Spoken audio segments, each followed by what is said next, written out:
banda cantou aqui pelo menos 2 vezes, Deus dizendo aos nossos corações que o verdadeiro amor lança fora todo medo.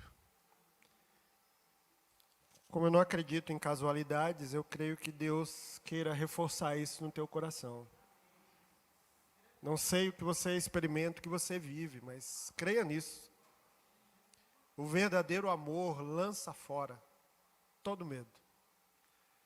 Quem ama não vive temendo, não vive amedrontado. Você pode confiar no amor de Deus. Pode confiar no amor de Deus. A gente vem uma série de mensagens revisitando as bases da nossa fé e a gente vai continuar hoje. E o texto que vamos ler está no Evangelho de João, no capítulo 16. Vamos ler do verso 5 até o versículo 14. Evangelho de João, capítulo 16, do verso 5 até o verso 14. E a gente já conversou bastante aqui sobre Bíblia, fé, salvação, pecado original. E hoje a gente vai falar sobre o Espírito Santo. Espírito Santo. Quando a gente canta, quando a gente ora, quando a gente diz, Senhor, faz morada no meu coração, né? Habita em mim. Quem faz isso é o Espírito Santo de Deus. Vamos ler o texto. Jesus está conversando com os discípulos.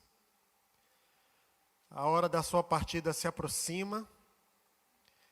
E ele diz aos discípulos, agora que vou para aquele que me enviou, nenhum de vocês me pergunta, para onde vais?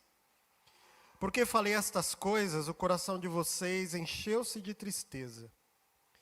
Mas eu lhes afirmo que é para o bem de vocês que eu vou. Se eu não for, o conselheiro, ou outro conselheiro, não virá para vocês. Mas se eu for, eu o enviarei. Quando ele vier, convencerá o mundo do pecado, da justiça e do juízo. Do pecado, porque os homens não creem em mim. Da justiça, porque eu vou para o Pai e vocês não me verão mais. E do juízo, porque o príncipe deste mundo já está condenado.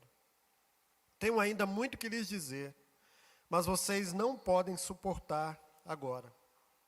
Mas quando o Espírito da verdade vier, ele os guiará a toda a verdade. Não falará de si mesmo, falará apenas o que ouvir, e lhes anunciará o que está por vir. Ele me glorificará, porque receberá do que é meu, e o tornará conhecido a vocês. Até aqui. Professor Rubem Alves, professor, teólogo, disse certa vez que a teologia é um exercício de beleza e de humildade.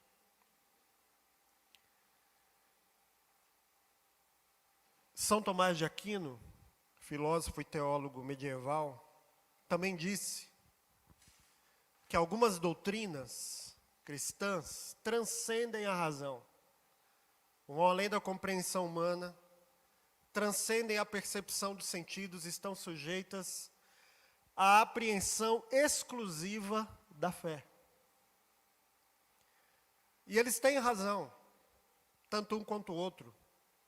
E a doutrina da Trindade é uma dessas doutrinas que, como disse Rubem Alves, é carregada de beleza. E também, como diz São Tomás de Aquino, que transcendem a razão. E que só podem ser assimiladas através da fé humilde de quem se reconhece limitado, incapaz de alcançar coisas que nos são inatingíveis, humanamente falando. O querido pastor e também teólogo brilhante, veja que eu citei um teólogo da Idade Média, o Rubem Alves, que infelizmente já não está mais conosco, e o Ricardo Quadros Gouveia, que é um amigo querido, disse também que a doutrina da Trindade não é uma descrição científica do ser de Deus. Não é. É um símbolo religioso que procura apontar para o mistério dos modos por meio dos quais Deus se revela a nós seres humanos. Então, como compreender que Deus é três e um ao mesmo tempo? Fica muito difícil compreender humanamente falando. Por mais que a gente use ali a analogia da água, né, nos seus três diferentes estados, no estado líquido, no estado sólido, no estado gasoso, ainda assim a gente tem muita dificuldade de compreender. E é verdade. A doutrina da Trindade, ela foi discutida, ela foi objeto de discussão, de análise, muitas ideias surgiram, algumas delas consideradas heréticas, ao longo dos séculos. E a doutrina da Trindade, ela começou a ser formulada 300 anos depois de Jesus, né, depois de Cristo, 325 mais especificamente, no concílio de Nicéia, e só foi concluída, digamos assim, no concílio de Constantinopla, em 382 depois de Cristo. E naquela época, as discussões, as ideias, as sugestões, os pensamentos eram vários.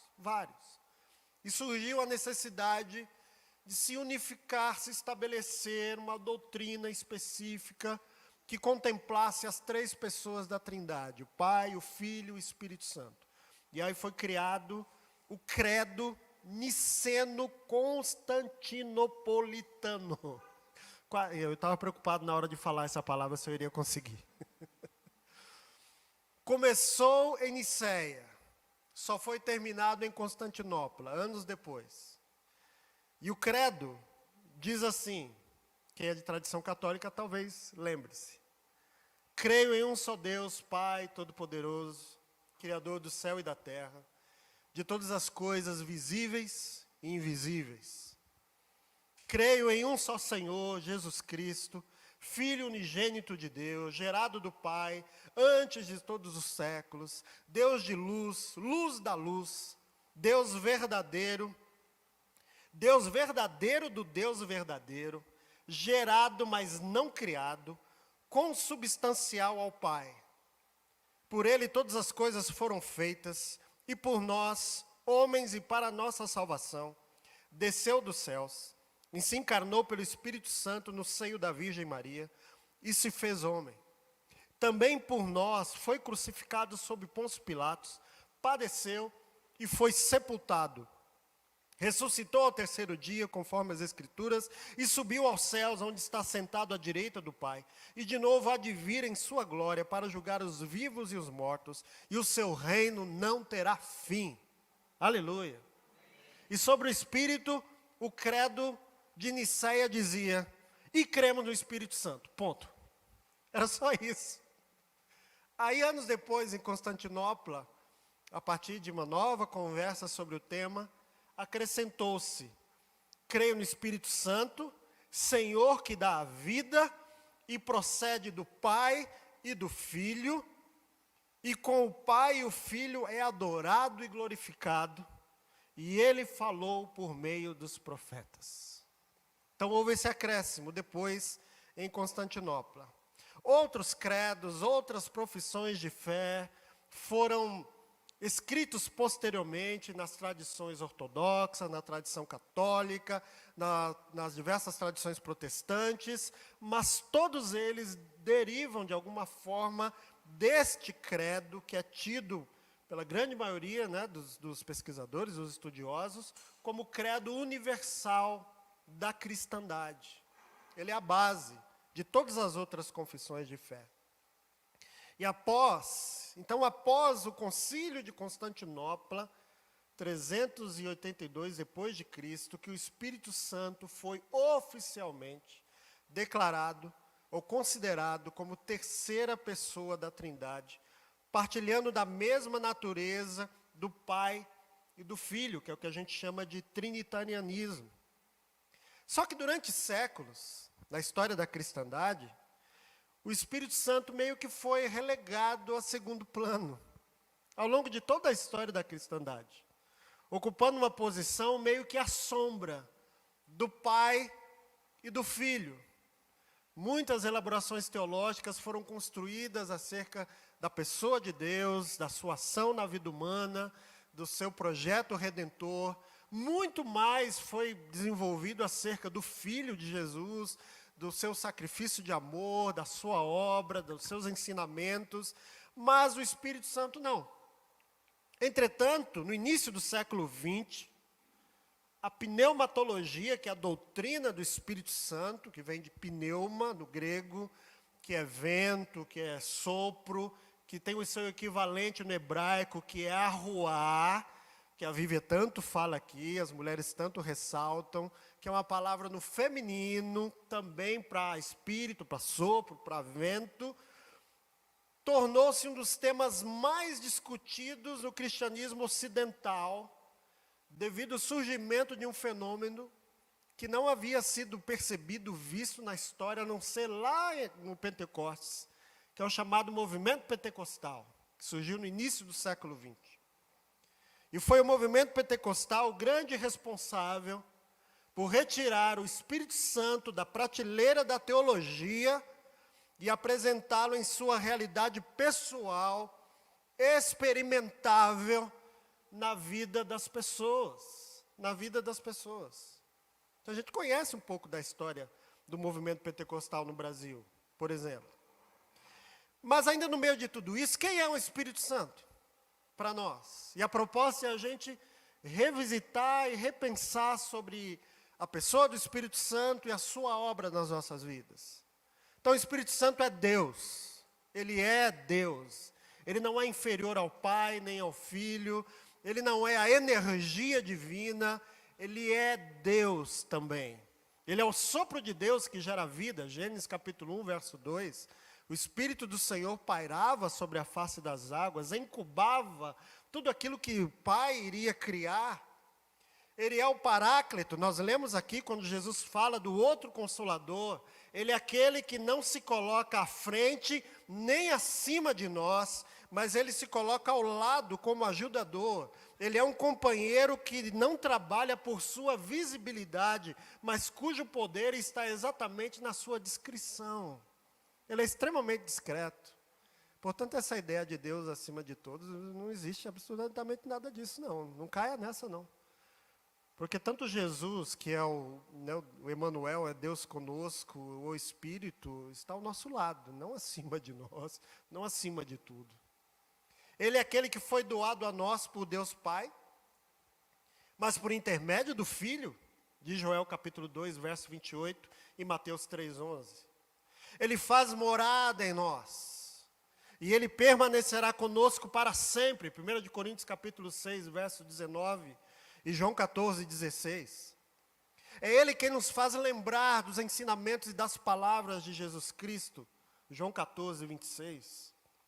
Ele que comprova a autoridade de Cristo e confirma que somos filhos e filhas amados e amadas por Deus Pai.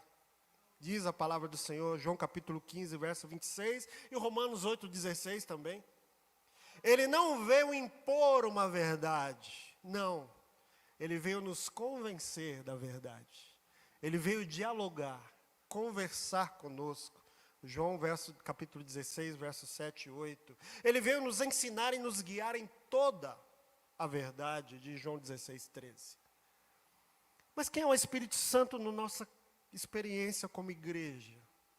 Na nossa vivência aqui, eu queria fazer algumas sugestões. E algumas revisões, e algumas correções, quem sabe, daquilo que a gente tem percebido e visto como obra e como ação do Espírito Santo no meio da igreja. Primeiro, o Espírito Santo é o divino agente humanizador que vive em nós.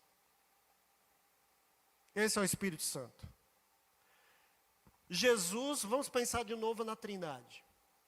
Jesus é o Deus que se humaniza, se faz gente, para devolver a nós a humanidade que Deus Pai sempre desejou e pensou a nosso respeito.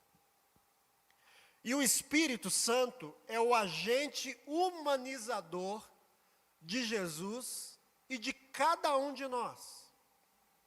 Porque foi o Espírito Santo quem concebeu Jesus em Maria.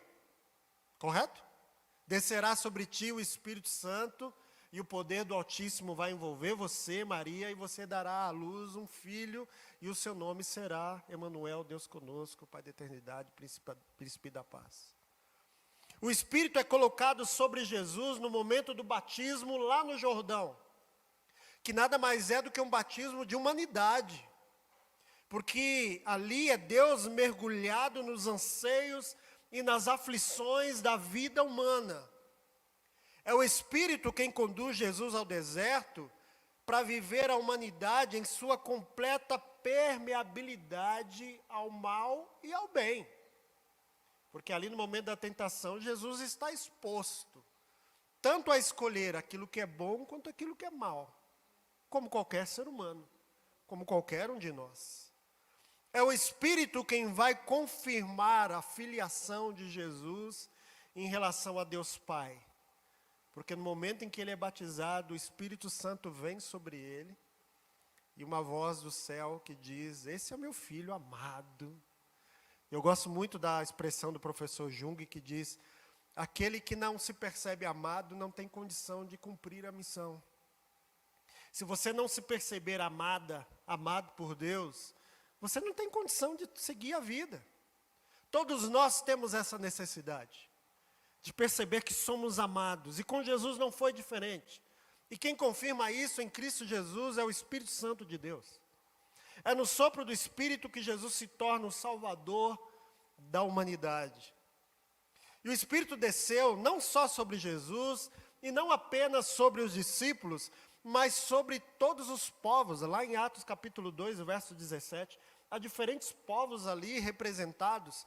E isso aconteceu para que nós tivéssemos a certeza de que nós somos de fato amados e amadas por Deus Pai, e que Ele não nos deixará sozinhos em momento nenhum da jornada da vida. Em momento nenhum. Se eu sei que eu sou filho de Deus, que sou filha de Deus, se eu conheço a minha identidade, se eu sei que eu sou amado, que sou amada por Deus, eu posso viver a minha humanidade sem nenhum receio, sem nenhum temor, porque o Deus que me ama não me rejeita por quem eu sou e como sou. Se há desvio de caráter, é óbvio que Ele deseja transformar a minha vida e o meu coração. Mas quem eu sou, em essência, é o que Deus mais ama, é o que Deus mais admira. Então eu não preciso me desfigurar, eu não preciso me descaracterizar, eu não preciso me fantasiar de algo que eu não sou para tentar agradar a Deus. Pelo contrário, eu posso andar de cabeça erguida, pois eu sei em quem tenho crido e estou bem certo que Ele é poderoso para guardar aquilo que lhe confiei até o dia final. Até o dia final. É o Espírito Santo que confirma no teu coração que você é uma filha amada de Deus, que você é um filho amado de Deus e por Deus. Portanto, o amor lança fora todo medo. Você não precisa ter medo, não precisa ter receio. Então, o batismo no Espírito Santo, tão divulgado, tão falado no movimento pentecostal, na minha perspectiva, ele é, sobretudo, um batismo de amor, um batismo de humanidade. Porque nesse batismo é Deus valorizando a vida humana e nos mergulhando na sua própria vida. O Espírito no qual fomos batizados é o Espírito de amor, que testifica nos nossos corações que nós não somos mais escravos do pecado, que nós não somos mais inimigos de Deus, pelo contrário, somos filhos, somos filhas. E eu disse anteriormente que o movimento pentecostal foi o grande responsável, né, por tirar o Espírito Santo das prateleiras da teologia e trazer para a vida das pessoas, para a vida prática das pessoas. Mas esse mesmo movimento pentecostal corre um grande risco, que é o risco de deformar o Espírito Santo, tratando unicamente como um doador de dons, esquecendo a sua ação mais importante nas nossas vidas, que é de ser o dom humanizador de Deus, que ao nos revelar a paternidade e o amor de Deus por nós, sensibiliza a nossa vida, sensibiliza o nosso coração. É por isso que, no meu entendimento, vida no Espírito, uma pessoa cheia do Espírito Santo de Deus, não é uma pessoa arrebatada, que vive em transe, né, tendo visões e profetizando. Não! Vida no Espírito é vida de gente que aceitou o desafio de ser humano. É gente que assumiu o sopro de Deus na própria vida, mesmo com todos os riscos que isso traz, e que vive assim no dia a dia. É gente que erra, é gente que tem problema para resolver, é gente que tem conta para pagar, mas que sabe que não há outro jeito de viver, senão na liberdade e no amor do Espírito Santo de Deus, que torna a gente, que torna a gente mais humano, mais solidário. Então você não é fruto de um erro, não é. Você não é um deslize do teu pai, da tua mãe. Tem gente que infelizmente às vezes ouve isso, né, do pai, da mãe, dizendo, você foi um grande erro que eu cometi na vida. Não, não, não, não, de maneira nenhuma. Você é uma pessoa que Deus ama, que tem todo o amor. Você é o bem mais precioso, aliás, que Deus possui. E você talvez se pergunte, diga, mas como que eu posso ter certeza disso, pastor? É porque Jesus enviou o seu Filho Jesus Cristo exatamente para provar o amor que Ele tem por você. Por você. Ele enviou o seu Espírito para confirmar essa verdade no teu coração. Portanto, não aceite nada diferente disso. Se alguém olhar para você e dizer, você não é digno, você não merece, você não pode fazer parte da mesa do Senhor, você não pode fazer parte da igreja de Cristo, isso não é verdade, não é verdade. Porque é um Deus Pai e Mãe que te ama e te aceita. O Filho Jesus já provou isso na cruz do Calvário. O Espírito Santo já veio sobre você confirmando, dizendo, eu estou aqui, calma. Você não está sozinha, você não está sozinho. Segundo, o principal propósito do Espírito Santo é exatamente esse, é recuperar a nossa sensibilidade. Esse é o propósito do Espírito Santo de Deus na nossa vida. A grande marca do pecado é a perda da sensibilidade. É a perda da capacidade de sentir, de perceber, de enxergar, de ouvir o outro. Por exemplo, o relacionamento, ele começa a se desgastar, não é nas brigas, mas é na perda da sensibilidade. Nós nos tornamos impermeáveis, inacessíveis. Aquilo que o outro pensa e sente já não nos toca mais, já não nos alcança mais. E quanto mais insensíveis a gente fica, mais a gente aumenta o volume das palavras, mais violência nós usamos para tocar o outro, para tentar alcançar o outro, até que a gente se destrói. Por que as propagandas precisam ser cada vez mais engenhosas, cada vez mais elaboradas? Por que nós estamos em época de eleição? Por que os programas políticos têm de ser cada vez mais sofisticados, né? Embora alguns são bastante toscos, né? Eu tenho visto algumas coisas por aí que dá vergonha. Mas por quê? Porque a gente precisa de estímulo o tempo todo, cada vez mais estímulo, porque a gente vai perdendo essa sensibilidade. E para sermos tocados, a gente precisa de muita comoção, de muita comoção. Então não basta mais o candidato simplesmente apresentar suas propostas, não. Eu me lembro de campanhas passadas, me lembro de uma campanha que tinha um campo verde assim, e várias mulheres grávidas correndo. E eu preocupadíssimo, né? Aquelas mulheres correndo, de misericórdia, se cai uma, Senhor. Correndo e cantando o nome do candidato, aquela cena idílica, né? Aquela coisa. A gente precisa disso. Por que o culto que agrada mais, que faz sucesso, entre aspas, é semelhante a um show? Por quê? Porque perdemos a sensibilidade para Deus. E a gente já não consegue mais ouvir aquela voz sutil que se manifestou para o profeta lá no monte. Lembram-se? Vem um trovão, vem um terremoto, uma tempestade. Só que Deus não estava ali, mas quando vem aquela voz mansa e suave, É o Espírito Santo, e a gente perdeu a sensibilidade para Deus, e a gente precisa desse tipo de show, de pirotecnia, para sentir alguma coisa. Só que o Deus que se revela em Jesus e que enviou o Espírito Santo a nós, vai na contramão desse processo de insensibilidade. Porque aqui no texto que nós lemos, Jesus está conversando com os discípulos e falando da sua partida. Ele diz, eu não vou mais permanecer com vocês, eu vou embora. Mas o que nos intriga é o momento que Jesus escolhe para ir embora. Porque logo em seguida ele é preso, ele é torturado, ele é assassinado, sepultado e ele ressuscita dentre os mortos. E quando Jesus aparece ressuscitado entre os discípulos, é uma festa tremenda. Os discípulos ficam empolgados, Jesus fica ali com eles vários dias, conversando com os discípulos, sobre diversos assuntos. Só que em determinado momento Jesus diz, eu vou embora. Eu vou embora. Então Jesus escolhe ir embora depois de realizar o maior milagre de todos os tempos, que é ressuscitar dentre os mortos. Imagina comigo, pensa só.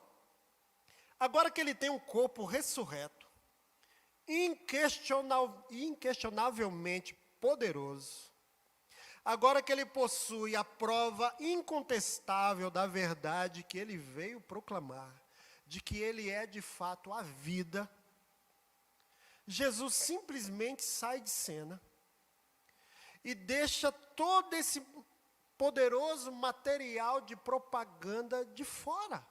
Não faz sentido. Esse corpo milagroso, que ao mesmo tempo em que atravessa a parede, entra dentro do espaço com as portas fechadas, ele come com os discípulos, ele pode ser tocado. A gente não consegue explicar, né, porque a gente está acostumado na literatura, no cinema, a ver o fantasma, né, que atravessa a parede, mas é uma coisa etérea que você atravessa, você passa a mão, você não toca. Mas Jesus tem um corpo diferente, que a gente não consegue explicar o que é, porque ele entra com as portas fechadas, mas ele diz para Tomé, olha, põe a mão aqui, né, nos furos da minha mão, toca aqui do meu lado e sente. Tem alguma coisa para comer aí? Eu quero comer com vocês, tem um peixe, tem um pão. Jesus, agora que tem esse corpo extraordinário, esse corpo milagroso sai de cena para que um ser invisível, descrito como vento, venha. Não dá para entender. Vocês conseguem entender isso?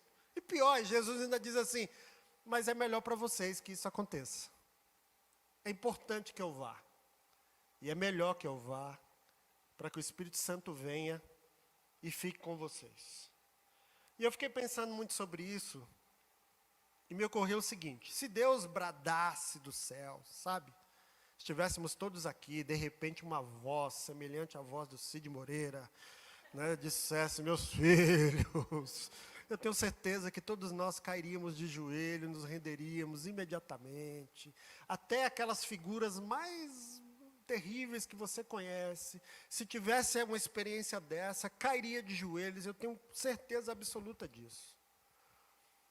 Mas na hora que Deus tem mais força, na hora que Ele tem mais potência na caixa de som, Ele simplesmente desliga a potência. E aí Ele sussurra baixinho, através do Espírito. Através do seu Espírito, Deus tira a força para nos conduzir a Ele. Ele baixa o volume, Ele diminui a potência, Ele enfraquece de certo modo, para que redescubramos o caminho da sensibilidade. Da sensibilidade. Porque diante do Cristo ressurreto, poderoso, não precisa ter sensibilidade. Você só precisa cair de joelhos e fazer como Tomé e dizer, Senhor meu e Deus meu.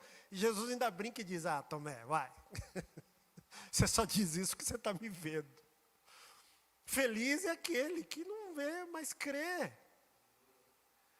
Então é isso que eu acredito que Deus está nos ensinando diante dessa situação. Porque diante do Cristo, tocar no Cristo ressuscitado não exige muita percepção, nem fé. Tomé percebeu isso, ele aprendeu que a felicidade no encontro com Deus é um caminho de sensibilidade. É um caminho de fragilidade até.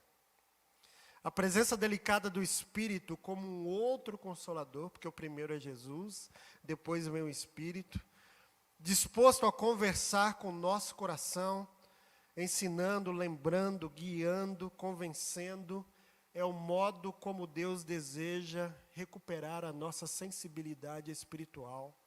Porque Ele já havia prometido isso lá no profeta Ezequiel, no capítulo 11.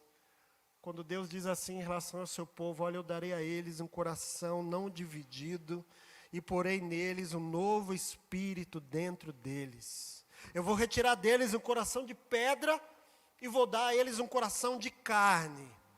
Então agirão segundo os meus decretos, e serão cuidadosos em obedecer às minhas leis.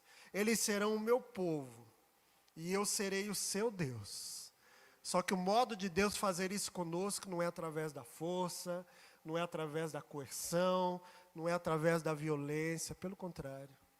É de uma maneira terna, sutil, delicada. É por isso que o Espírito Santo de Deus deseja recuperar a nossa sensibilidade. A nossa sensibilidade. Essa coisa de força, de poder, são coisas que a gente ama, a gente adora esse tipo de coisa. Só que Deus, que tem todo o poder, prefere agir de outra forma, de outra maneira, esvaziando-se, fragilizando-se, se relacionando conosco de uma maneira em que Ele pode ser rejeitado, nós podemos negá-lo, podemos entristecer o Espírito Santo de Deus, e Ele sempre nos convida, nos chama para perto, com amor, com delicadeza. E por fim, irmãos, o Espírito Santo está muito mais interessado em gerar sede de intimidade em nós do que despertar em nós a necessidade de poder. Isso é muito importante. Porque algumas distorções muito sérias vêm acontecendo nas igrejas no Brasil. Não são todas, é óbvio, mas em muitas igrejas. Porque muita gente busca a presença do Espírito Santo como força capacitadora, como poder, mas desprezam a sua influência humanizadora, sensibilizante. É por isso que tem tanta igreja, tanta gente, tanta liderança, sucumbindo facilmente diante das tentações da soberba, da arrogância, e principalmente do poder. Por isso. Porque a grande tarefa nossa, como cristãos, quando a gente se atreve a navegar nas águas profundas do Espírito, tem de ser de intimidade com Deus, não de busca de poder. Quando o Espírito Santo se manifesta na vida de alguém, essa pessoa não se reveste de competência para desempenhar as suas funções religiosas, não. Ela recebe virtude, é para se tornar serva. Ela recebe virtude, é para conseguir amar o próximo. Ela recebe virtude para ser mais sensível, para ser mais humilde, para ser mais humana, para ser mais generosa, para ser mais paciente, mais compassiva, mais misericordiosa. É para isso, só que o que a gente tem visto é o contrário. É gente arrogante, é gente intolerante, é gente preocupada com poder, gente preocupada com coisas com as quais Deus nunca se preocupou e não deseja para nós. O Espírito Santo atrai homens e mulheres, é para um relacionamento com Deus, semelhante ao relacionamento que o próprio Espírito desfrutava com o Pai e com o Filho, desde a eternidade passada. E o Rubem Alves Brink diz que a relação de Pai, Filho e Espírito Santo, a Trindade Santa brincava junta o tempo todo, o tempo inteiro. Nessa familiaridade, a tentação da onipotência perde a sua eficácia e o amor adquire a suprema relevância. E é isso que Deus deseja para a gente. Não é que a gente esteja preocupado com busca de poder. Acho que esse foi o grande problema que aconteceu no movimento pentecostal, que depois os neopentecostais pioraram e muito, e muito. E outras igrejas também, não são só os pentecostais, não. uma preocupação exagerada com o poder, um esquecimento conveniente sobre a ação sensibilizadora do Espírito Santo de Deus em nós. Por isso que eu acredito que a igreja precisa de um novo Pentecostes. A gente precisa de um reavivamento, de um novo derramado do Espírito Santo de Deus sobre nós. Não para recebermos mais poder, mas para conhecermos o nosso Senhor intimamente. Intimamente. Porque o grande desafio do cristianismo nesse século 21 que estamos vivendo, não é demonstrar ao mundo a presença de Deus como poder avassalador, sabe? Que destrói a vida daqueles que não amam, daqueles que não servem. De maneira nenhuma. O grande desafio que a gente tem como igreja, como cristãos, é demonstrar ao mundo a presença de Deus que nos torna frágeis, mansos, humildes e ternos, como Jesus sempre foi. A igreja não deve cobiçar os primeiros lugares com os poderosos. Ela deve seguir a sua missão em último, ao lado daqueles que sofrem, ao lado daqueles que choram. Essa é a ação do Espírito Santo na vida da gente. Claro que tem muito mais, mas hoje eu queria compartilhar isso com vocês. Vamos orar? Feche os teus olhos. Senhor, Teu Espírito está aqui no meio de nós, e isso enche o nosso coração de alegria, de contentamento, mas acima de tudo nós queremos ser sensibilizados pelo Teu Espírito. Que não seja aquela emoção estanque, momentânea, passageira, mas que Teu Espírito de fato tenha liberdade para agir no coração de cada um de nós. Como igreja, nós também queremos, desejamos a Tua presença. Precisamos do Teu renovo, precisamos ser batizados nesse batismo de amor, de sensibilidade, Pai. Ajuda-nos, transforma-nos, guia-nos. Espírito Santo de Deus, faz morada em nós. Tu tens total liberdade para agir nas nossas vidas, para nos guiar a toda a verdade, para abrir os nossos olhos e nos revelar a grandeza do Pai e o amor profundo do Filho por cada um de nós, Senhor. Nós te pedimos essa manhã, vem sobre nós, sopra sobre nós, traz refrigério, traz renovo, traz um novo ânimo, uma nova fé, uma fé viva, reavivada, um novo compromisso com o Senhor. Meu irmão, minha irmã, eu desafio você a dizer isso ao Senhor nessa manhã, do compromisso que você deseja ter com Ele. Eu acredito que a gente precisa voltar alguns passos atrás e retomar caminhadas que eu imagino que a gente abandonou, que a gente deixou, mas que a gente precisa retomar e viver essa fé mais próxima de Deus, buscar essa intimidade com o Senhor. Ajuda-nos nisso, Pai, nós te pedimos o nome de Jesus, e que nesse momento que vamos partilhar o pão, o cálice do Senhor, o Teu Espírito, o Espírito que ressuscitou Jesus dentre os mortos, possa ressuscitar nos nossos corações a fé, a esperança